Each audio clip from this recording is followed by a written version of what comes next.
chatting. So today we're going to talk about hoof capsule distortions as our first in a series of talks on morphologies. What we decided to do was, between the three of us, kind of have an informal chat, you know, especially sort of bringing in our experiences and what you know, what we feel on the subject. Obviously, we're going to break it down into the normal format we use, definition, anatomy, etc. So, obviously, just to introduce everyone, obviously, we've got Dean Bland, Matt Burrows, and myself. Obviously, Dean, we're all obviously part-time lecturers, part-time farriers, so we're all seeing a lot of different cases ourselves in our own practice. Dean's done a lot of work with imprint and other modern materials, and Matt is also the resident referral farrier at Three Counties Vets, so he sees a lot of cases like this all the time, has a lot of experience with it. So straight on to like the definition and classifications of the hoof capsule distortion. Would you like to start us off, Dean? Yes, so in terms of a definition, I would say that it's a hoof distortion is any adverse change or deviation from the normal shape of the hoof. That's what I would describe as a hoof distortion, and I would say that is as a result of either excess force in one area or uneven force. So I don't know if that is a particularly great definition or anyone's got a kind of a better definition of it. Yeah, no, I think I agree with that. I'd say that it was a undesirable change in shape, which could be affecting a singular structure or an area of the hoof capsule. Yep. So yeah, that would sort of be my sort of go-to sort of definition, and then that's then going to have an effect on biomechanical function to that area or the hoof capsule as a whole. As a whole, yeah. What about you, Danny? Yeah, I mean, I would probably best define it as I just had something in my head there, it's gone. I would define it as an abnormality in the hoof capsule shape, obviously around the distal phalanx. You know, again, the distal phalanx, you know, is a shape, and hoof capsule distortion will not mirror the shape actually intended for that foot, be it through trauma, balance, or conformation and uneven loading. Yeah, I like the inclusion of that element as well. The inclusion of talking about the shape of the pedal bone in the centre, and so an adverse or abnormal deviation would be a deviation where the hoof capsule shape then starts to distort away from the core shape of that pedal bone in the centre. Absolutely. Should we have a quick talk about different classifications of what would be classed as hoof capsule distortions? Yeah. So I mean, I don't know about you, but what I tend to see is kind of like a progression. So you might kind of start off initially with some compression of hoof structures and perhaps some corrugation, kind of vertical compression and vertical corrugation of hoof structures. And then from that, you might start to see some horizontal deviation where you start to kind of get tearing of the white line and flaring occurring.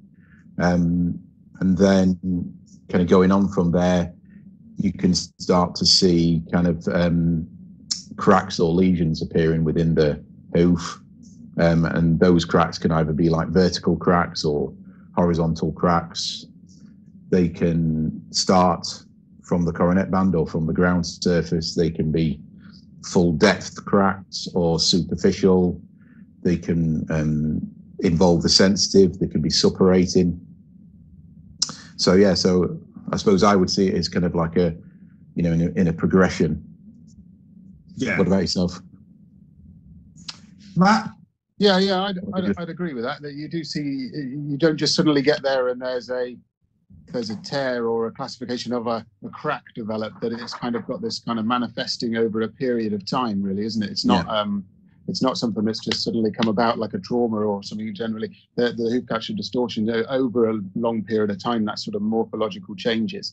Yeah.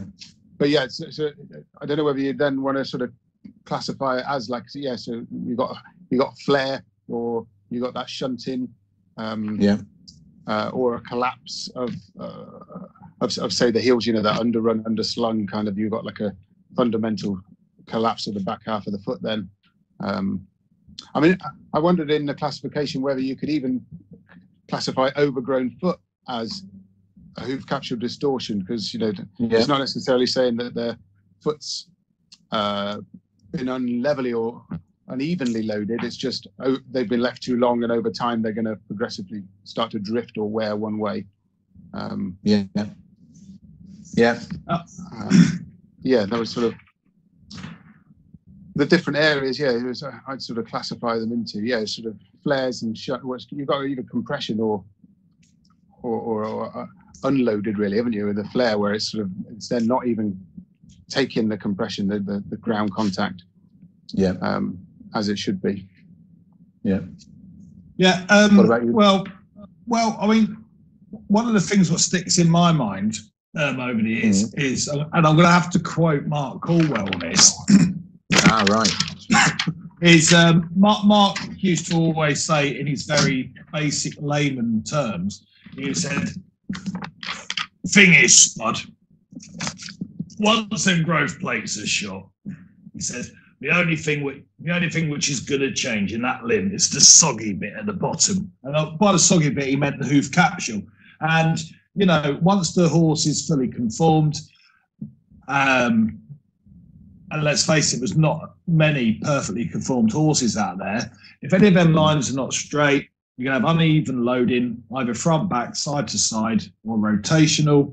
And again, the hoof capsule is the only thing. And Matt's use of the word morphology about sums it up. So we've got the column of bones, and if that column of bones is not straight, that hoof capsule will morph to compensate, and not just to compensate, but as a reaction to the action of the uneven loading. That's probably how I see it. I mean, I was going to say, you know, kind of Simon Curtis, writing about the foot within his PhD, talked about the hoof being viscoelastic and having the ability to I suppose flex and deform, underload, and then return to its unloaded form afterwards. So I suppose a bit like a spring or an elastic band. Probably a spring's a better metaphor. A bit like a spring, you can compress it, it will become shorter, it can distort a little bit, but as soon as you take that load off, it will spring back.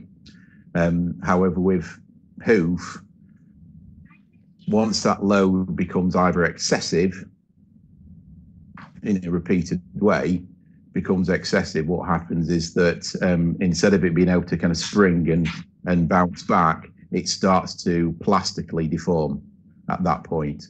So when the hoof meets, when the load overwhelms the elastic limit of the hoof itself, at that point it stops kind of like flexing and springing back. At that point it starts to plastically deform, and that leads to the morphology that we see. So I thought that kind of description that, like I say, in Simon's PhD, was a kind of good way to describe the changes and the driving forces, I suppose, for morphology. Yeah, that's. I think that there is a law like Hooke's law, I think it is, where it's like stress v strain, and it kind of projects on a linear kind of format until it reaches, this is every structure, not necessarily hoof or horn, and it reaches its yield point, and then it kind of tails off, and then the plastic deformation will affect. And that's when, once it reaches its yield point, it's like where it stays linear. And once it reaches that point, it's not going to return back to its original state, is it? It's kind of been over compressed to that point. That's it. Right.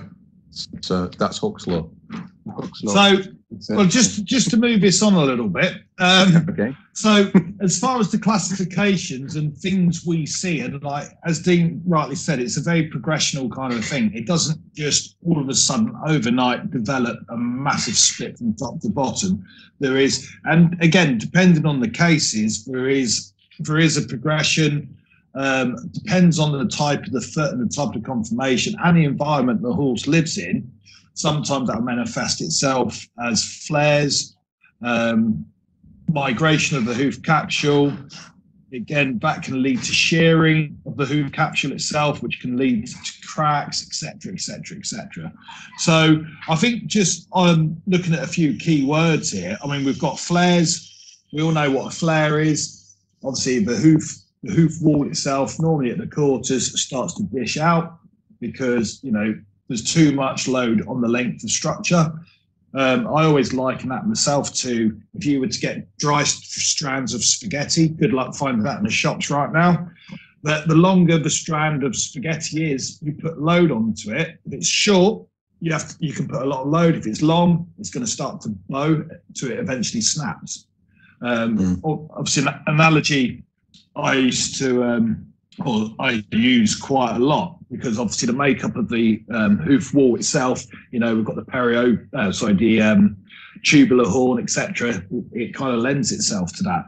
So we've got flares, we've got shunting of the coronary band. Again, when you stand back and you eyeline the coronary band, it should be like uniform, right angle to the limb, etc. But sometimes we end up where it's risen up on one side. Shunting, actual hoof capsule migration. Normally, it's a form of flaring, but it's the actual foot itself, and we can normally see that visually by the stretched white line when we pick up the underside of the foot. And again, all these things later on as it progresses, and again, the timeline of that depends a lot on the environment and the actual type of foot and the horse itself. It can lead to actual shearing and cracks. Yeah. Do you agree? Yeah. Absolutely. So all different descriptors. Right. So let's just move on and talk a little bit about the structures involved. This is, if we were writing this as an exam question, this would be the anatomical structures affected. Yeah. Dean, you love a bit of anatomy. Well, really, I suppose kind of picking up on what Mark said. I mean, it affects everything that is capable of moving, really. And very initially, what is going to move is the hoof capsule itself. And then, in addition to that, you've got the possibility that the chorea can start to be stretched and migrate. And if these things are habitual and kind of set up habitually, there is the possibility that the pedal bone itself inside can start to deform in relation to those adverse forces that are placed upon it. And I suppose the most kind of obvious example of that is within a chronic laminitis, where we start to get that kind of like ski jump at the end of the tip of the pedal bone, at that distal fringe of the pedal bone. So, I mean, all the hoof structures first, and then if it progresses, obviously then the chorea, and then if it continues to progress, then it's got opportunity to affect the bone. And one of the things I always see, really, in terms of distortion, I see that we get greater distortion below the tip of the pedal bone, because at that point the hoof wall is joined onto the sole via the white line. As soon as you get above the tip of the pedal bone, so proximal to the pedal bone, and the hoof wall is attached via that laminal attachment to the pedal bone, the parietal surface of the pedal bone, at that point, there is you need greater force really in order to start getting movement and separation at that point. And generally, when we've got that going on, we've got laminitis going on, haven't we? Yeah. So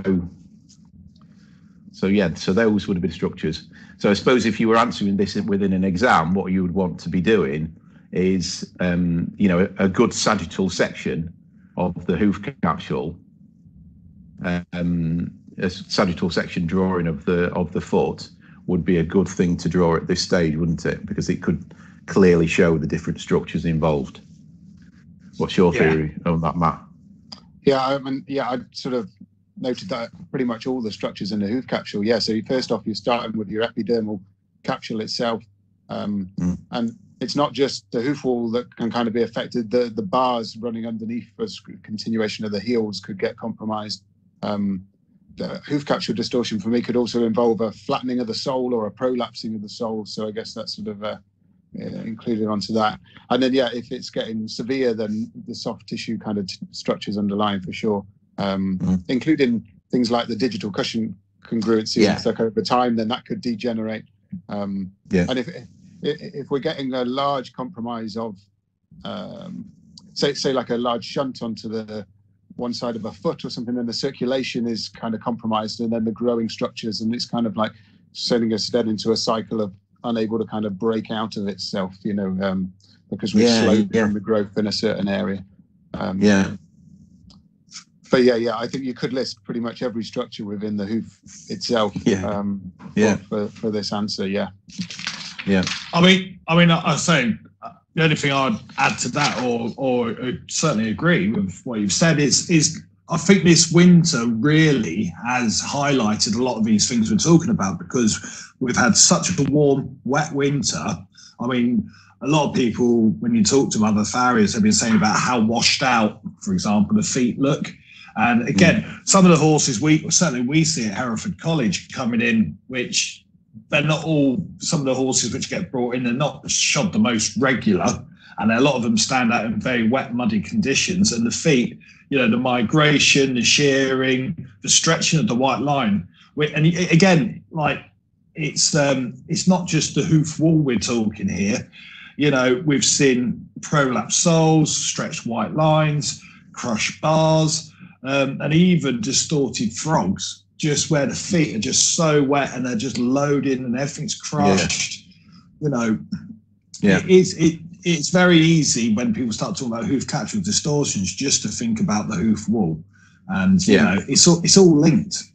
It's all linked. Yeah, it is. Picking up with what Matthew was saying there, that work that Jay Tovey did on the digital cushion, I think is kind of helpful for understanding how the digital cushion then degenerate over a period of time through kind of habitual uneven loading or excess loading or lack of stimulation, things of that nature. I think that's quite an interesting piece of research to kind of bring in and relate to if you're wanting to develop your understanding of how the digital cushion can be affected. And then kind of picking up with what you were saying about how the blood circulation through the foot can be affected by hoof distortion, and how that can lead to a change in hoof growth as that blood supply becomes compromised. Kind of leading on from that, if you get habitually get inflammation, or this is my understanding, if you habitually get inflammation within an area, as a result of that, you also get reduced growth, hoof growth at that point as well.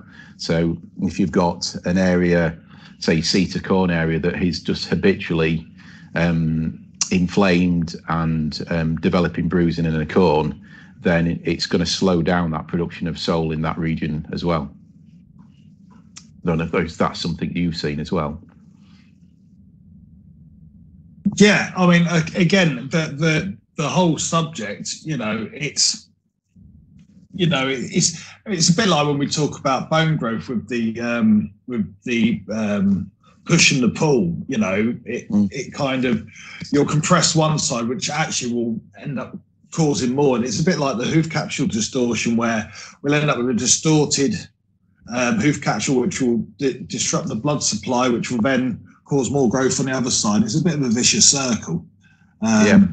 Yeah.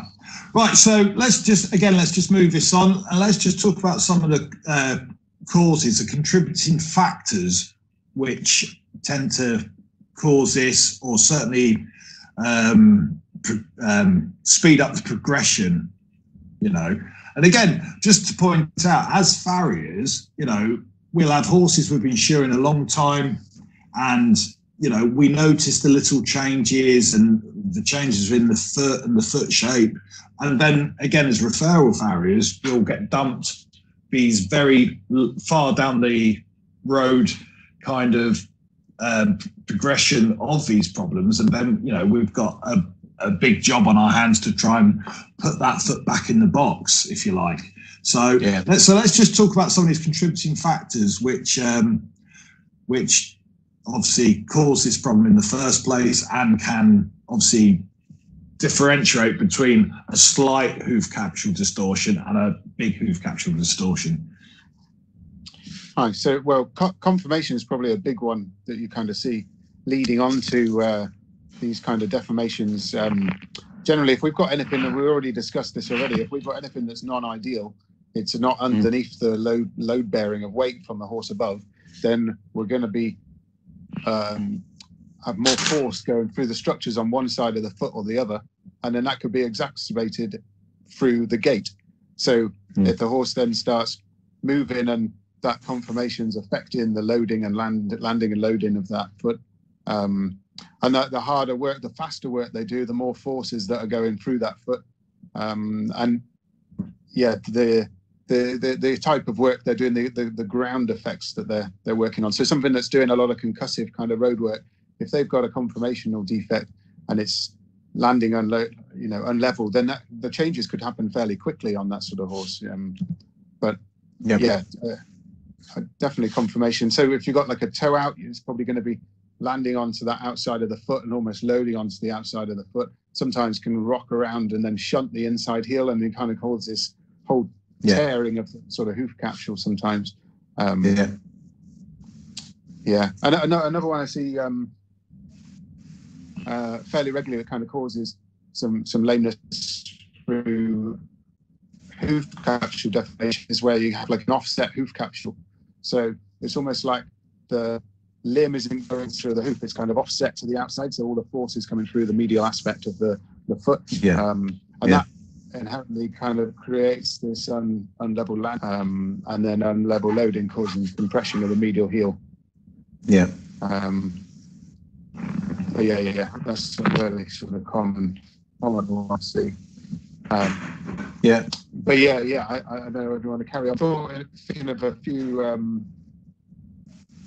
of us sort of just briefly touched on type of work, but you've also got like the breed of the horse, which kind of affect the strength of it. So you think of some of these sort of like light thoroughbred racehorses that are bred for kind of speed, and like almost some of them have had the hoof capsule strength kind of and they're almost having the strength to hold up the body of the animal above them, So that can sometimes be a kind of cause, just the fact of genetics, really. Just coming up with the poor quality. What else was I sort of thinking? Environment, so the ground that they're on. How the sort of terrain that they're riding on, or whether it's wet or dry, can suddenly have an effect. One of the things I've noticed through from why feet go so we're more problems in the summer is, one, they've probably got a bit more less moisture content within that hoof, so it's not as supple to get in these environmental changes. It's not as supple to form as well. It's a lot more rigid. But also, if you think the horse is out in the field a lot of the time, it's not got any of the kind of soft mud packing underneath the foot. So all of the weight of the horse is on the peripheral border of the hoof structure. And that's when some of these weak-footed horses start to just sort of collapse and deform. Whereas in the winter, you notice they seem to cope a lot better. And I think it's almost because they've got like that mud is acting like a sole pack. in the bottom of their foot a lot of the time, you know. They seem to struggle a lot more. So weather and time of year can also have quite a big effect on whether you're going to get these problems coming in. Just to add to what you've just said there about the summer winter thing, and I think one of the biggest things relevant to that is in the winter. I mean, this winter, let's face it, it's been very, very wet.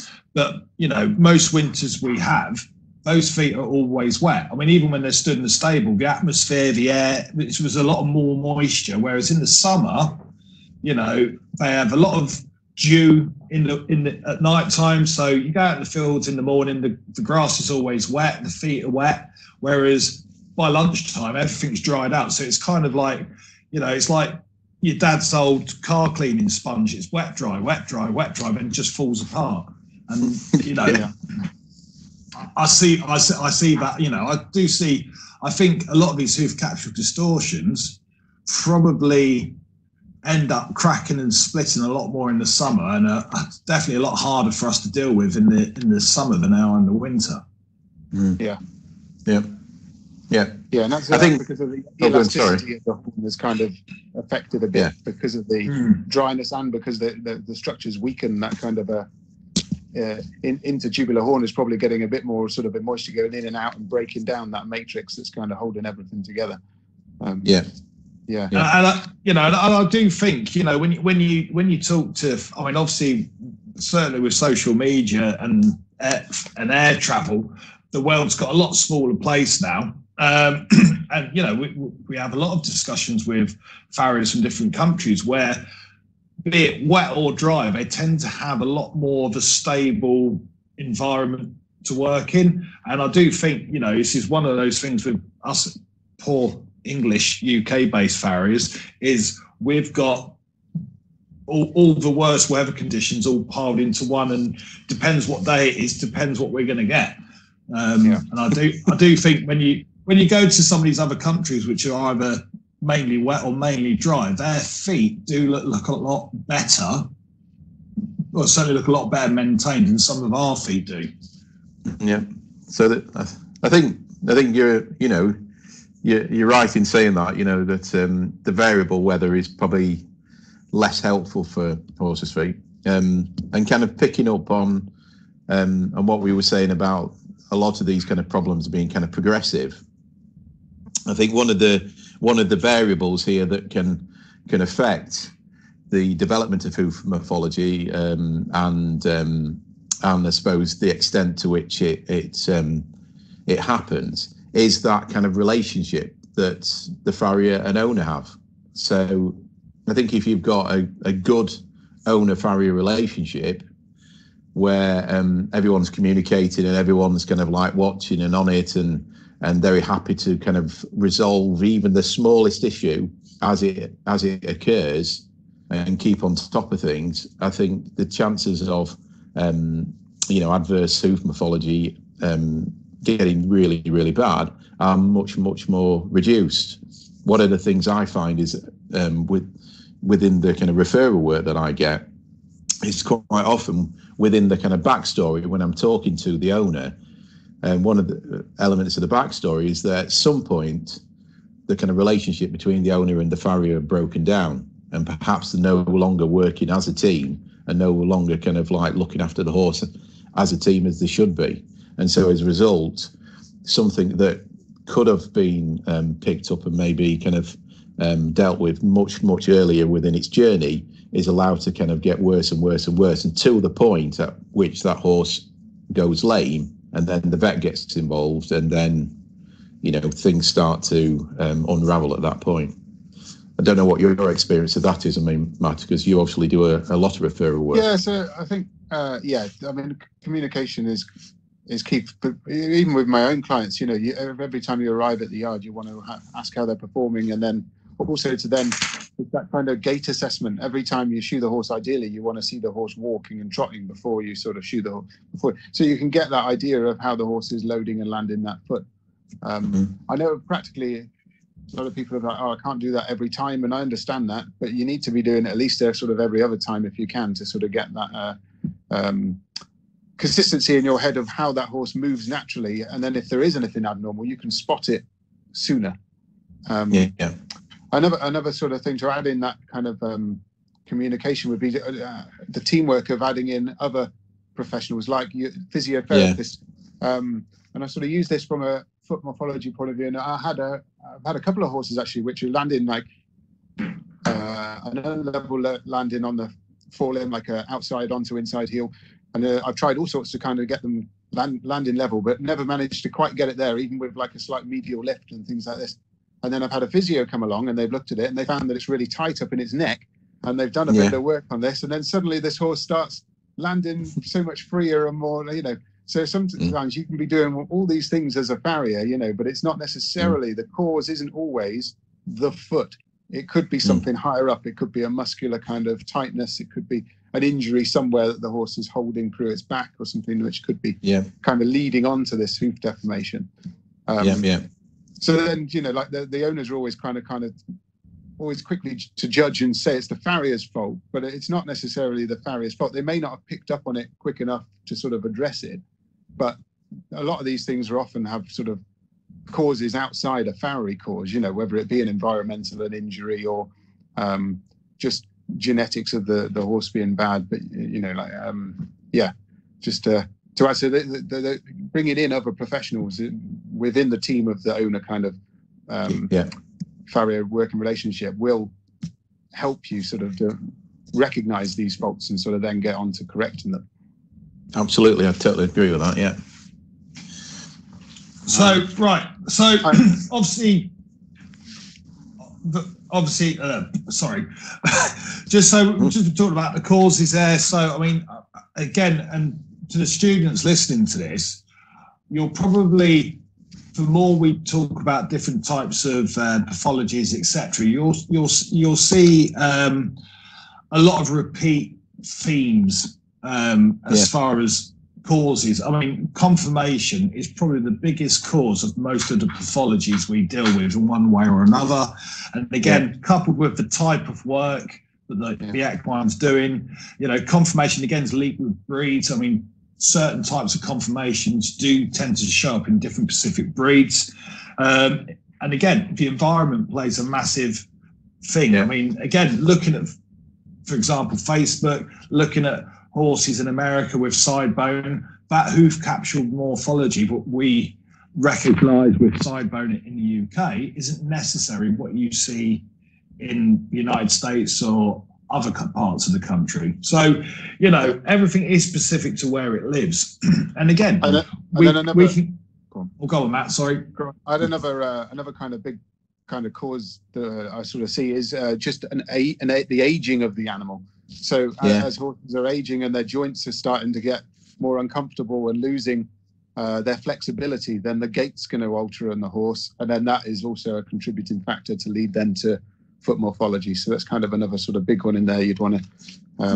exactly. And, and that's a big sign of the times, because, certainly when we go back to, well, obviously you're a young whippersnapper, Matt, but obviously when me and Grandad Bland there were growing up, there wasn't so many horses living to the ages and certainly working to the ages that they are now. I mean, I can remember growing up and you didn't hear of many horses, certainly in work, over the age of 20. Yet we've all got horses in the high 20s, nearly 30, still in work on our books, It's, again, we're dealing with things which never used to be in the old books because it wasn't a thing, because they never made it that far. So, so moving on from the actual causes, then let's talk a little bit about what we see, the clinical signs. Things which should be alerting us, that we need to take action with something, and sometimes when we're dealing with our own clients, we can sometimes see telltale signs that we need to act way before a problem's presented itself. Matt. Yeah. So so that kind of original static assessment you do of your horse before you shoeing it, then you're looking for signs of compression or flaring within the hoof wall. But before you get to that stage, you can sometimes start to see wearing of the shoe being a slightly abnormal, sort of signs like this. And then once you've got the dynamic assessment, you're looking to see if the horse is moving or landing level, loading level. And that's kind of giving you clues as to what to look for as other signs of what's going on. So then once you get onto your trimming, you're kind of looking at, I guess, proportions of the foot. Is everything looking healthy? Is it starting to bulge out, as you were saying, that kind of hoof also bulging out under compression? Another kind of early sort of sign you start to see is maybe some light bruising in the white line as you're kind of looking through. Then that kind of like mild laminal tearing if there's a flare and sort of shunting force going on. Another early problem if you've got like a problem within the sort of back half of the foot, that kind of caudal aspect. The bars are sort of one of the first things to sort of start to end up folding over and collapsing as an early sort of sign that they're being overloaded. There's problems there. A general stress line cracks within the hoof. Before you get a big blown kind of look, you can often just see little scuffed stress lines in there. Trying to think what other signs you've got. Oh, frog quality. If you've got like an unlevel loading and a sort of shearing type action going on, before you get this big split of the frog, you find that it does just seem to become a bit more tatty, a bit sort of more frayed in areas and stuff. There's not just your normal environmental kind of conditions, especially if you're just seeing it on the one limb on the horse. And then one thing I always sort of keep quite a good close eye on is the sole arch of the foot. I think if you've not got a strong sole arch, then the whole kind of structure of the foot starts to weaken. So that's often one of the first things you start to sort of see change a little bit over within when you with your trimming cycle. You start to see that flattening out or an area sort of unloaded there. Trying to think of any others now. I'll say one of the things I obviously see as a sign sometimes is obviously when we shoe a horse, we fit the shoes, we try to achieve a perfect fit, but we certainly try and give it the support depending on the type of work it's doing. When we come back to reshoe that horse, that's a bit of a Freudian slip there. When we come to reshoe the horse, very often how that shoe has migrated around the foot, or certainly how that shoe's migrated over how that foot's migrated over the shoe, where it's blown over the quarters or the toes overshot, that's, I think, it's quite a telltale sign that something's going on there, and we need to obviously reassess what we're doing and maybe trim it differently. I think that's a good indicator. I think kind of picking up on what Matt said, I think a lot of these kind of, because of where the load is in relation to the foot, a lot of these kind of problems seem to kind of start to show the face in the back part of the foot first. So seeing changes to the frog, seeing changes to the heels, seeing changes to the bars, and as you say, kind of seeing kind of changes to the sole and the back part of the solar area. Those are the kind of things that I kind of see happening first, I suppose. I forgot a very important clinical sign we've forgotten there, gentlemen. Obviously, let's go to the MVQ unit of remove shoes, assess wear. We did include the assess wear. I missed that. Sorry, I had to nip out.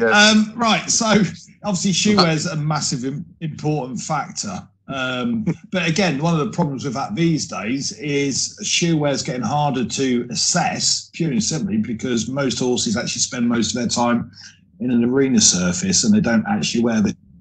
It's great for refits. Yeah.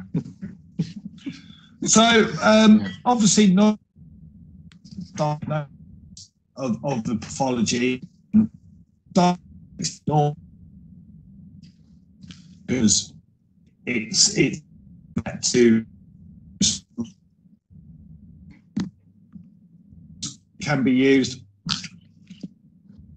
Diagnostic tools are very important to our treatment.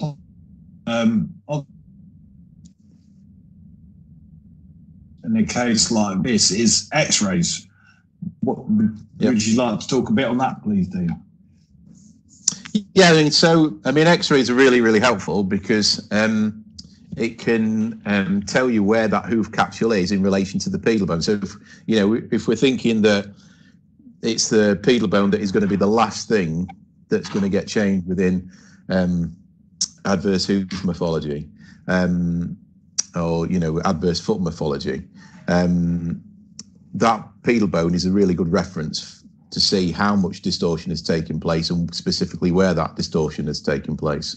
And I suppose one of the things kind of leading on from that I see quite a bit is that if you get large areas of separation or large areas of distortion, because that area is not supporting the weight of the horse via the pedal bone as it should be, and as effectively as it should be, what we can start to see is P3 start to sink and rotate and move under the load of the horse above. So the flattening of the sole that Matt was kind of talking about, that also clinically, when we have it taken X-ray, we can see that the pedal bone is moved, and that's the reason that we've got flattening of the sole. Or if we've got compression of the bars and frog and the heels, we can see on X-rays we can see the angle of the pedal bone, and that relates to the change in depth of heel and strength of that heel. So I think taking X-rays gives us a lot of information and can be really helpful in terms of not just helping us identify what we need to do in order to try and get everything back into the right place, but I think it gives us a lot of information. It kind of helps us, I suppose, fill in bits of information to help us understand why it's happened in the first place. Yeah. Matt? So this is diagnostics of X-rays or just general diagnostics we were looking at? My signal went as you were introducing. Sorry, yeah, we're looking, obviously, a lot of the diagnostics, so to speak, in this is the clinical science, but obviously, because it becomes obvious, but obviously a tool, a vet uses quite a lot, which helps us, is X-rays. Because obviously something's not where it's meant to be, and we've not got X-ray eyes. So, obviously a major factor in our treatment protocol, or certainly our assessment plan for our treatment protocol. Yeah, and I'd agree. Yeah, most of the time, if you can get the X-rays, if you can, with your trim, if you can enhance your trim to get a better X-ray, a better picture of proportions and things around that pedal bone, around that limb, then generally you're going to be aiming back towards a sound or sounder horse. There's only been a couple of cases where I sort of find sometimes that the horse, you've tried to make it correct it, and then it's sort of gone worse, but it's not very often that sort of happens. Generally, you sort of, if you can improve the look of a static X-ray, then generally they're going to be a more comfortable horse. But I don't know whether I'd solely go on it completely, because of course the horses, we're looking at it statically, but it's also dynamic kind of assessment, isn't it? And one of the things that I use quite a bit is like just from my phone, an app called Coach's Eye, and I'll use that as a kind of if I'm not sure of what's going on with this foot, what's going on there, then I'll use that quite a bit just to slow-mo down and look at things frame by frame and kind of look at how that horse is landing on that foot, and that can help you then instigate your kind of trimming regime as well as the radiograph. So kind of trying to get in a few different diagnostic tools can kind of help you really get a better picture, for sure. I mean, just to add to that, I mean, I don't think there's much more to say except for obviously one thing I found over the years is I think we're very good to get X-rays and stuff of vets. Obviously, X-rays are a lot more readily available and a lot cheaper than they ever used to be. But it's all very well getting the X-ray, trimming what we perceive, but I do think there is a massive importance of re-X-raying it after the trim just to make sure we have got it right. Because, I mean, we've all been there where we've got a set of X-rays to work off on a laminitic or something like that, where the hoof has more there's a lot of morphology, and we never quite know if we've gone back enough. And sure enough, we get it re-X-rayed, we look at it and go, yep, some more to come off that, which is the same in these cases. Again, just another thing, there's a lot of new technology out there. I mean, obviously, Matt sort of mentioned slow motion cameras, coach's eye, equine gait analysis. Bit of an old thing now, but we've got different platforms to do that. And also there's things, I mean, there's different technologies out there, but one of the modern available ones is the Workman Black system. Again, obviously, if anyone doesn't know, that's sensors we put on the feet, and it gives us very accurate readings on stride length, landing patterns, breakover patterns, loading patterns. And again, as we're talking, more and more of this kind of modern technology is coming out there. So again, if you've got access to things like that, that can make our job a lot easier. Yeah. So that's obviously clinical science and diagnosis covered. So we're just going to move on and talk about sort of different Farriery solutions, different treatment plans to deal with some of these conditions. Obviously, again, depends on at what stage the distortion is at, if it's a mild thing or it's not actually become a distortion as such, but we can stop things from progressing into those kind of conditions. And at the other end, we've got complete loss of function in the hoof capsules and splits and cracks. So should we just talk about some of those things there? Let's start the easy end, like before it gets too bad. Right. Well, I think fundamentally, whatever kind of stage we're at with any of these kind of hoof distortions, the first thing you need to do from a treatment point of view is look at how you're going to trim the foot. Yeah. What you're going to take away is going to have an influence on how that horse is going to load that foot going forward for the next sort of shoeing cycle. So it's important that we kind of get a trim that's going to alleviate the compression. I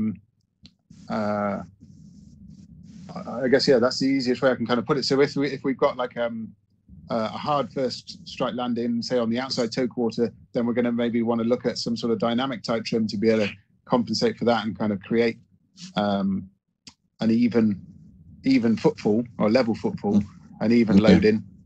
And then carrying on through just subtle changes then with your shoeing could be just simulating a kind of wear pattern onto that shoe with your grinder. So just taking out almost like side bone in the outside of a lateral branch of a shoe could just help sort of then create that horse to come in landing level and loading level.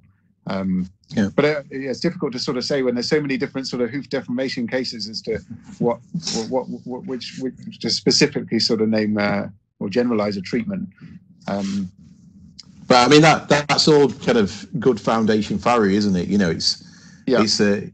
It's an assessment process that gathers all the information you need, both static and dynamic, and then trimming it in such a way that you're improving the way that foot is functioning for the next shoeing period, and then shoeing it in a way that is kind of sympathetic and is going to help that horse. So they're all really kind of strong foundations, and as you say, in order to kind of do that, we do need to kind of watch horses move, don't we? Yeah.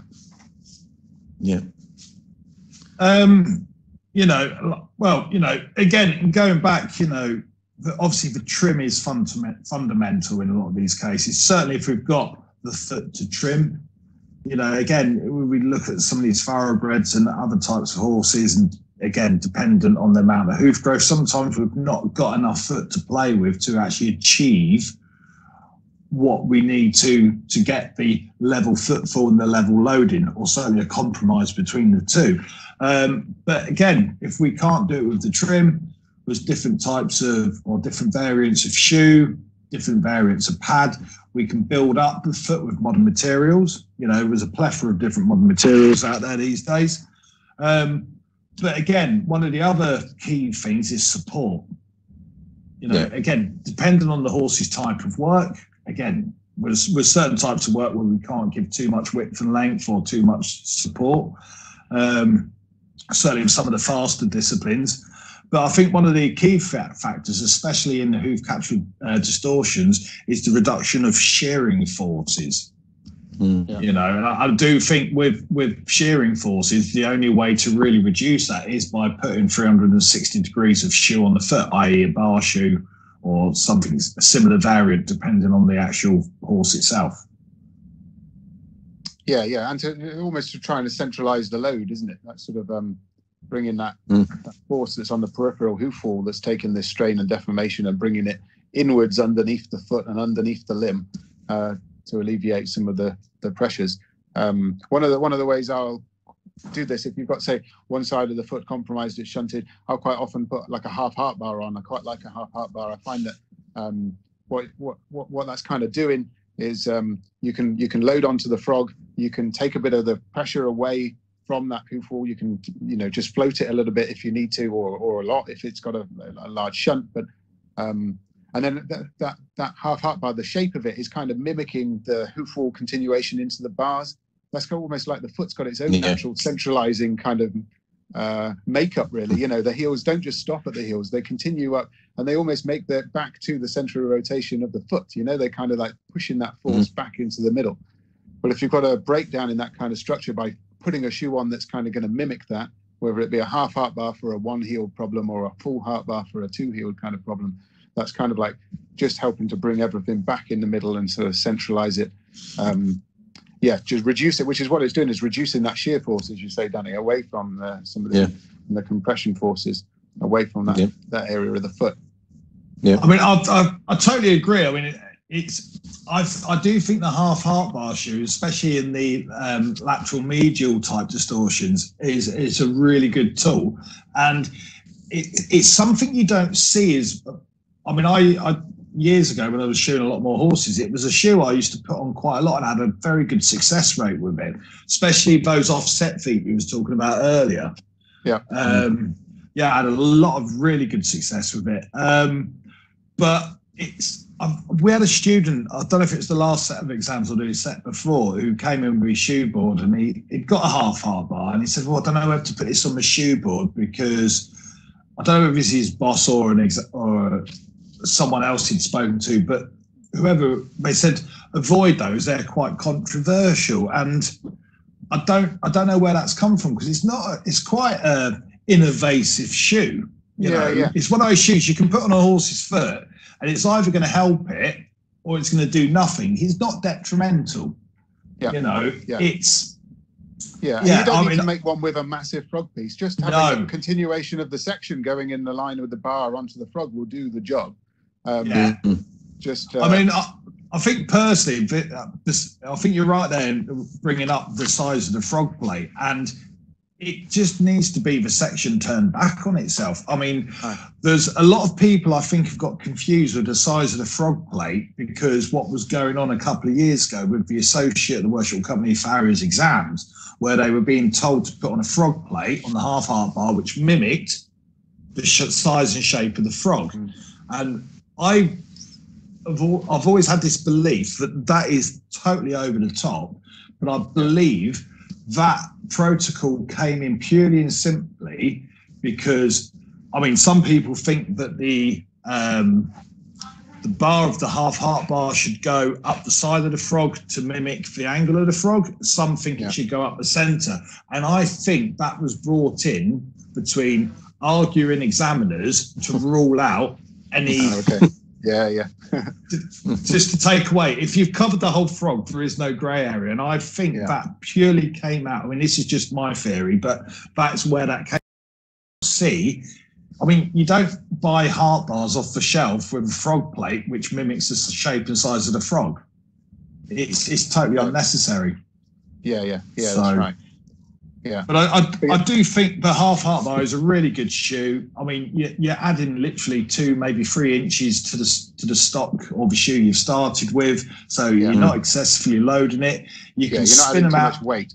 No, they're easy to spin out. A trained monkey could make one. And I do think it's a really, really good option for those type of left to right deformations. So just and then to finish. Go forward.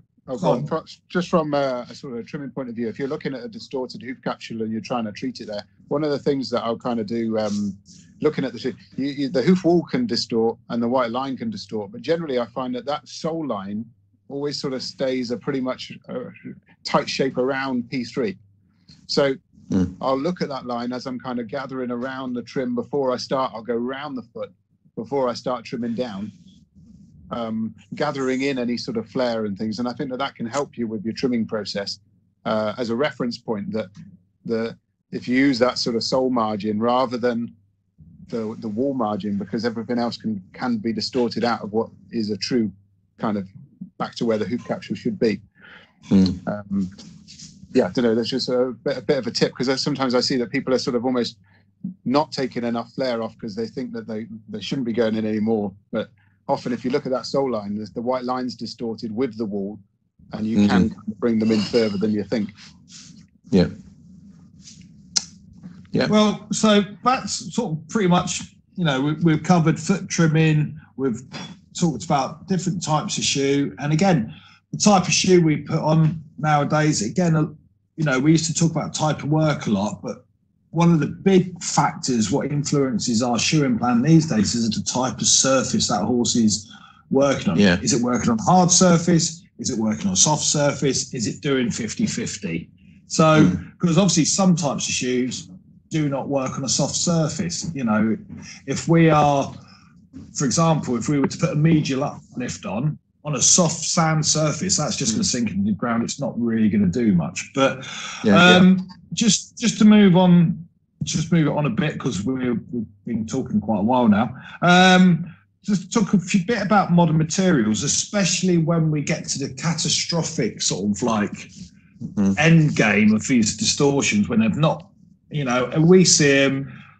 The horse is on a long shoeing cycle. It's not having regular farrier care. The farrier is just shoeing it for whatever reason, and then all of a sudden, all hell breaks loose. We have a serious crack or a complicated crack or shearing of the actual hoof wall. Talk about some of the modern approaches to dealing with some of that, because again, we use this phrase "modern materials" quite a lot in farrier, and there's a whole module of the associate exam called modern materials, when at the end of the day we've been talking about modern materials for 20-25 years now. We're not so modern anymore.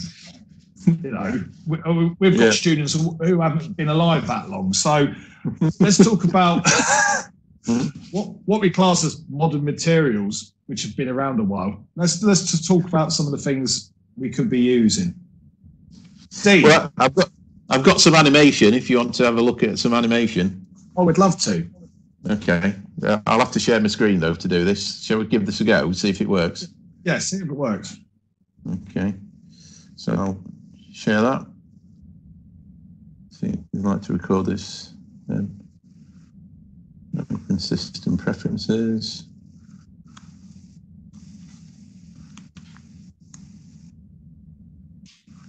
Microsoft Teams. Oh no, it won't. I would have to quit.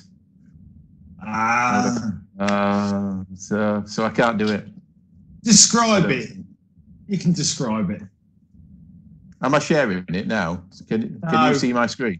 No. Oh, see you. Oh, that is a real shame. I queued it all up and everything. I should have tested that before. So so I suppose for me, part of the reason that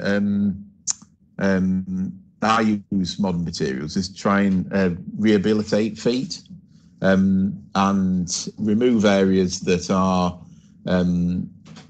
functioning incorrectly, and replace it with a material that functions and mimics the natural movement of hoof. And I suppose that's why I tend to use imprint when I'm rebuilding feet, because I'm looking to find a material that has similar kind of physical properties to hoof. So if I remove an area of hoof that is kind of cracked and distorted and replace it with imprint plastic, as a result of that, I'm returning the entire foot back to one integral unit that can flex and move as it would do if it was kind of healthy and normal.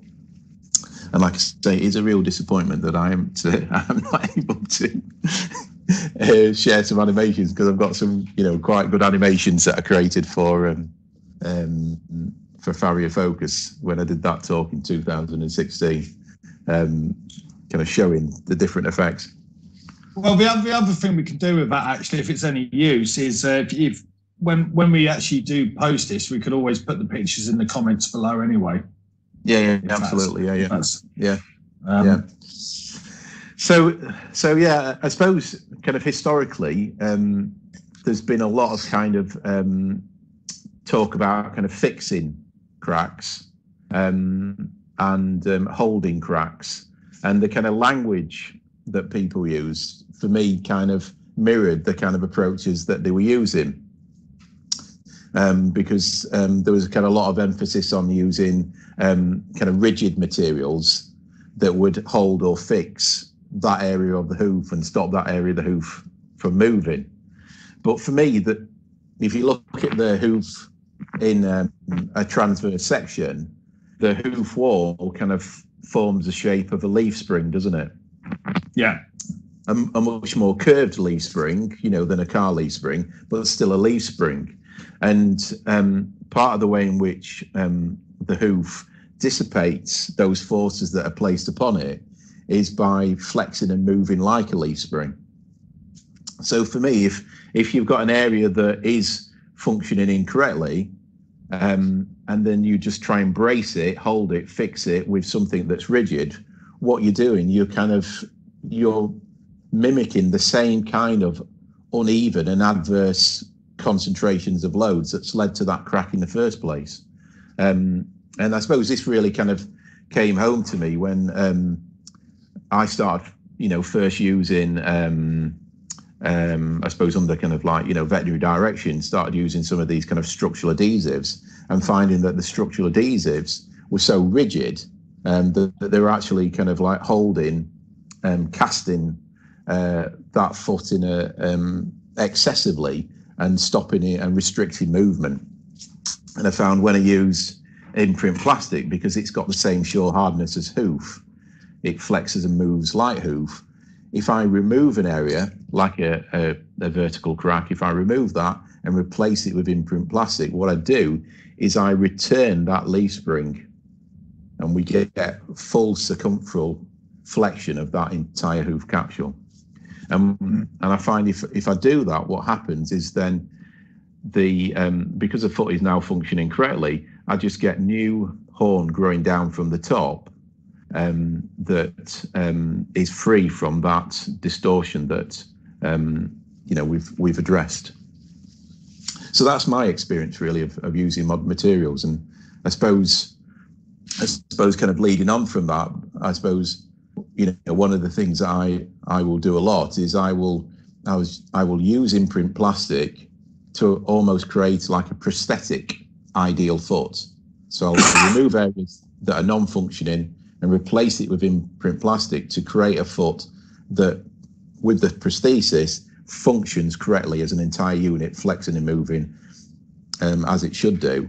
And then once I've done that, I can then put a shoe on the bottom, and as a result of kind of, I suppose, addressing the underlying issues within the foot,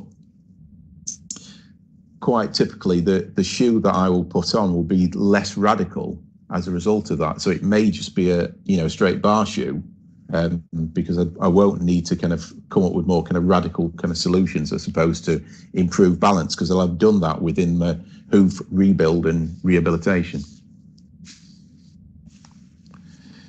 What about you, Matt? How do you get on? So I seem to take a bit of a different approach, depending on where the crack is, and whether it's complicated or uncomplicated. But my kind of go-to now is Kevlar tape impregnated with an acrylic. I find that, yes, it's got a rigidity to it, but it's not as hard and it's not as hard as something like Superfast. It has got some sort of give to it. There is a minimal sort of flexibility, but it just holds everything together. And you can put a fairly well contoured patch on, because it's a flexible thing. When you're applying it, you can fold it under and tuck it under itself and kind of contour it fairly flat and inevasively to the side of the hoof.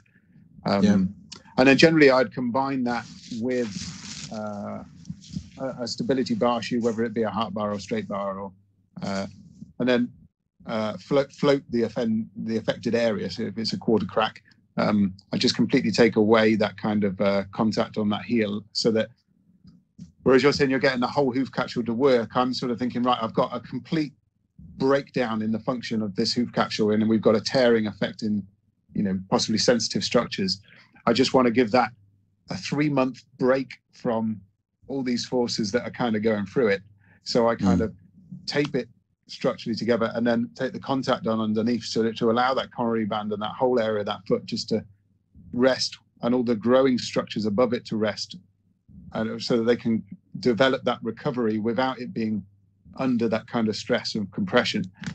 But then I see what you're saying, where at some point then I do have to add compressive forces onto those structures again then, and it's just making sure that you're not going to then go backwards. You need to kind of continue trying to alleviate that structure until it's completely grown out, and it can kind of, the whole hoof capsule can work as a whole again, as it should do. But yes, we both got two very kind of different approaches really, but sort of getting, I guess similar results at the end, of sort of achieving to get the horse sound and getting rid of these defects. I think the way in which they're similar is that we're both affecting the growth that's coming, and both of those solutions are helping the growth that is coming down from the top to be normal growth. And I think that's the key, isn't it? Because you've kind of got to grow out these deformities. Yeah, that's definitely the most important part, for sure. It's stabilizing what's below to allow the new stuff to, obviously, there's nothing worse when we've kind of dealt with a case like this, and we've gone to shirt, and we've got a good centimetre of good, strong, solid wall growing down from the coronary band, and the next time we go, that crack's just gone back up into the good stuff. There's nothing worse than when we see that. And it does happen. Just to add, I think you pretty much covered it. Obviously, there's lots of modern materials available now, lots of different types. For me personally, certainly when we're talking about hoof filler and glues and stuff, one of my biggest deciding factors what I'm going to use is what time of year it is. I just find that some of the products are better in the winter. They're better. They tend to fail. Some products fail in the winter, whereas another product, which I wouldn't normally use in the summer, will actually stick to the foot better. And again, one of the big things when we talk to different farriers and how they, again, people are posting pictures of these complicated jobs all the time on social media, and you think, well, why have you done that when you could have done this? But it turns out that the actual owner of the horse couldn't afford it, and so they've had to use a more economic solution, which might not be the best way to deal with it, but price is a big factor in the course. A lot of these glues and some of these modern new protocols which have been rolled out recently are quite expensive. Certainly for us to buy. I mean, I can remember when Imprint first came out, to buy the whole starter kit was a lot of money. It was a lot of initial outlay, and I suppose it's the same as the former hoof people are going on about now. I don't know enough about former hoof to talk about it, but certainly the initial outlay seems quite expensive. Just to go back from that, Danny, some of the just talking about different modern material products and things, one of the biggest problems we have in our country, obviously we have quite wet winters, or we have quite humid summers sometimes as well, where it's kind of like the moisture content is still sort of high, and that's what causes a lot of these glues to fail. So really what you need is a heat gun to be able to dry the foot, and then ideally what I tend to use now is a moisture meter, and actually to put it on, you can get them for like £20 off Amazon, and actually look at how much percentage moisture is in that foot. and then dry it and kind of keep drying it until you can get it down to sort of less than 5% sort of moisture content. And then generally you find that they don't fail. But practically trying to do it at certain yards, in the middle of winter can sometimes be an impossible task, especially if you've not got cover on you, you're not inside, and some of these horses are dragged out the field, sort of presented to you, I'd say lastly on the treatment and the different protocols and whether that protocol works or was a failure in that is management. When we deal with these horses, I mean, again, horses with sort of like any kind of pathology or foot problems, I'd rather see 4 to 5 weeks as opposed to anything longer, just to keep everything in check. But again, even if we do it on a 4-week cycle, we see that horse, we're not going to see it for another month. The horse owner, and this is where communications and behaviours like that come in, they've got to do the aftercare right, which isn't. And again, as soon as you put glues on feet, the last thing you want them to do is put any form of hoof oil on that foot whatsoever, because that's just one sure way to get it to eject whatever you've stuck to its foot into its stable. But again, another classic problem we see these days, which again exacerbates any kind of hoof capsule distortion, is either the horse being overweight. I mean, really, if you've got horses with any form of hoof capsule distortion, that horse wants to be as lean as possible. But the little amount of weight that horse is carrying, the better. And that goes for riders as well. Let's not forget. But in the same way, if you've got a horse, yes, we've put something on the crack to stop it. The horse is sound. But again, we still can't, obviously in some cases, if it's a competition horse, it's got to do a job. But, changing that horse's amount of work whilst this period is going on, I think is very, very important. Getting that across to some horse owners is very difficult. But, it's, live to fight another day, really. It's kind of like reduce its work down, get some weight off it, which is a bit contradictory, but, just don't put so much into its mouth. I think that's a massive factor in actually fixing some of these problems. Well, when we treat kind of ligament damage, tendon damage, bone damage, there's lots of good evidence out there, isn't there, about how these structures kind of go through a kind of repair phase, and then that new material that's laid down then goes through this kind of maturation, this kind of process of becoming more mature and stronger and kind of like almost work hardened or work strong to the work that the horse is doing. And, the hoof capsule is going through the same thing. So, we should advocate much more, I think, the fact that hoof capsule, as the new growth comes down, it's got to keratinize fully. It's got to go through that kind of like work hardening process. So it's got the strength and resilience to deal with the work that that owner wants to do with it. So if they, just like a ligament damage or tendon damage, if they kind of get in there too soon, what will happen is it will just break down again. Yeah. A complete fracture of the hoof capsule, especially if it's a complicated kind of crack going on through, then our communication to the client to make sure that they need to keep this horse immobile for a period, like they've kind of got a fracture on the bone. It's that kind of initiating that. You can't just suddenly go jumping on this horse tomorrow. Just because you've got a patch on it with a drain doesn't mean this horse is going to be fine to go. We need chance for these structures to, heal themselves from inside, and then give those growing structures from the top a chance to grow some new, which will be fragile kind of growth at the start when we're only up to a few mil coming down from the coronary band. It's a fragile thing, really, and you don't want them doing hard concussive work during that period. No, that's right. Well, I say lastly, then let's just talk about sort of like, as we do on most pathologies, let's just talk about the prognosis. Just to start again, prognosis is probably not going to die from having a distorted hoof capsule. However, one of the things when these have been caused, certainly, again, as we talked about in the causes, conformation is a massive factor.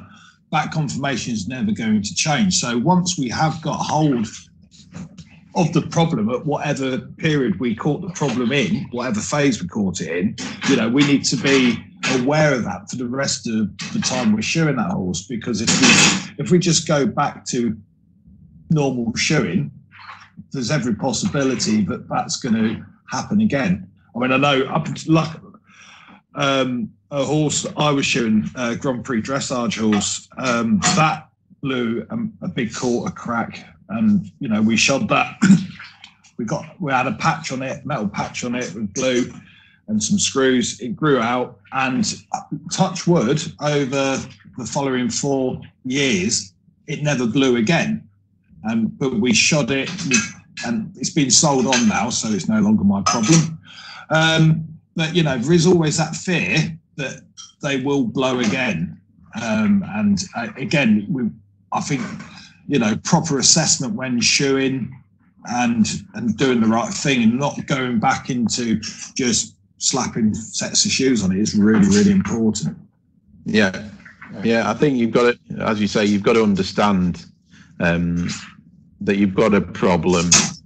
You've got like an underlying predisposing reason why these problems can occur, and you've got to address those predisposing causes and deal with those as an ongoing treatment. Because if you don't, then it will come back. It will find another opportunity to come back, and then you'll be back to where you were again. And I suppose getting that message across to owners is one of our biggest challenges. Once that kind of treatment period is over, helping them understand that there is those underlying predisposing kind of causes, and we've got to address those, or else it will come back. Yeah. And then to inform the owner as well that as the horse is aging, it may become worse because the horse's gait's then going to be accentuated. So, you know, like, and then if they're constantly kind of loading a level, say the digital cushion was getting compressed, or we've got a collateral cartilage starting to contract, ossify, and then a contracted heel as a consequence of the side bone, that horse is going to have lifelong it's going to need lifelong farrier intervention to keep it going, I guess, isn't it? That sort of constantly needing looked at, and the owners kind of need to be aware that those sort of horses, they may not make it to still jumping when they're 25 years old, you know. Then they need to understand the limitations of the animal they've got, I guess. Sort of what I'm saying forward as a prognosis sort of point, you know. Some of these horses, we can fix them, we can get the hoof deformation down, but if they've got a fundamental conformational fault, then it's always going to lead the horse to degeneration of certain structures within the foot, the hoof capsule, or the limb, which are going to have an effect on the working life of the animal, I guess. I would agree. Well, totally agree. You know, and again, it's just, I say a lot of this is a result of poor conformation in the first place, coupled with other factors. You know, and again, like going back to the metaphor about the soggy bottom, if you like, of a limb. You know, once them growth plates are closed, there's nothing we can do about it, and we just need to be sympathetic with our shoeing, with assessment, etc., to try and compensate for that. You know, I think going on, and that's just a secret to keeping these horses on the road long term. Well, that's gone on for nearly 2 hours now. Yeah, you'll have to edit it down, Danny. Yeah.